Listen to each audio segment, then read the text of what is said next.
Yindawo yasemaXegwini eNgqamakhwe kwaliphondo leMpuma Kapa.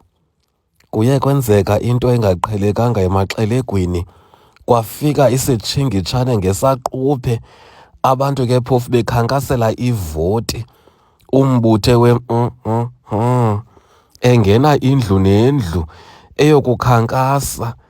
Kwathi gqi isitshingitshane ufuneka sagqugqisa, kuthiwa zizindlu eziqikelelwa kwisihlanu ezimkelwe luphahla. Sithetha nje isitshingitshane ke phofu sisiqhele thina kwiindawo zaseMthatha besingasazi ukuba singakhona apha emaXelegwini eNgqamakhwe.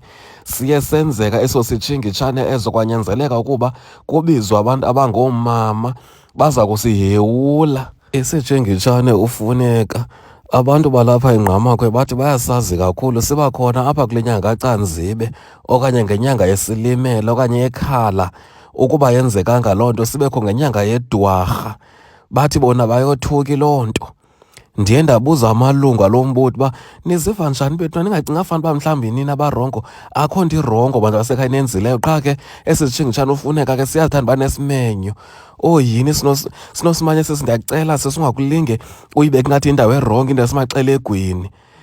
Ndiye ndazama ukukhwela emnxebeni nditsayele umnxeba uDetective Mqumbisa, ipolisa elikhulu lapha kwindawo yaseNgqamakhwe. Ndifuna ukuandastina kulo ke phofu ukuba kwenzeke ntoni kahle kahle ngesi sitshingitshane ufuneka. Detective Mqumbisa, over, kwenzeke ntoni eNgqamakhwe kwindawo yasemaXelegwini? Ndiva kuthiwa kufika isitshingitshane. Detective Mqumbisa. Uye wathi uDetective Mqumbisa bengamapolisa aseNgqamakhwe benza uphando nzulu ngesitshingitshane esifike sagqugqisa samka nophahla lendlu, kwaye ngoku abafuna ukuzithi paha esidlangalaleni uphando lwabo. Baza kulisebenzisa olu phando njengentonga esemgqubeni.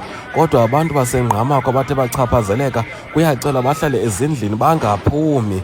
Abathe bachaphazeleka baza kuzanyela indawo ekufutshane yethutyana ngurhulumente wephondo leMpuma Kapa. Ndathi ke mna ke enkosi Detective Mqumbisi, ndabe sendigibisa loo fowuni phaa kude. Yathi ke na ke ti kwiindawo ze-CNBC kuChannel 841.